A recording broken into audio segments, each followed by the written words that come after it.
le plus fort du monde. C'était un colosse immense, trapu, avec des bras larges comme des tonneaux. Ce n'était pas un mauvais bougre, mais il était orgueilleux. Un jour, qu'à l'auberge il se vantait de sa force, un homme qui avait beaucoup voyagé lui expliqua qu'il existait de par le monde des géants bien plus grands et bien plus forts que lui.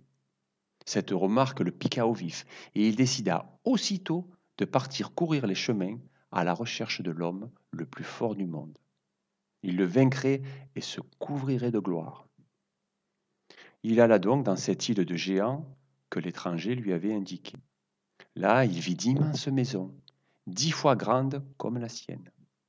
Il entra dans l'une d'elles et se trouva face à une créature gigantesque. Il se sentit comme un arbuste devant un grand platane, et il l'apostropha avec un peu de crainte. C'est donc toi l'homme le plus fort du monde?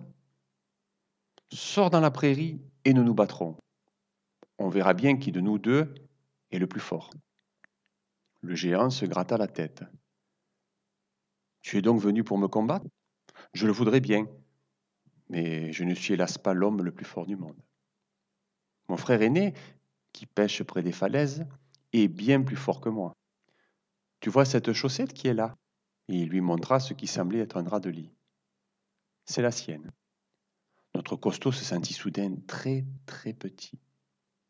Mais à défaut de le combattre, il voulait au moins voir cet homme le plus fort du monde. Il traversa donc le défilé de falaises et se rendit près de la mer. Là, il se trouva face à une immense créature qui, accroupie au bord de l'eau, en aspirait des milliers de litres pour en recracher les poissons. Que me veux-tu? Murmura la créature. Et sa voix faillit briser les tympans de notre homme qui bredouilla. C'est ton frère qui m'envoie. Il affirme que tu es l'homme le plus fort du monde? Le colosse partit d'un grand rire. Mon frère est un blagueur, dit-il. Il existe dans notre monde des êtres bien plus grands et bien plus forts que lui et moi. Et où les trouve-t-on? Colosse sourit à nouveau. Tu es justement assis sur l'orteil d'un de leurs bébés. Prends garde à ne pas le chatouiller. Si tu le réveillais, il pourrait être de méchante humeur.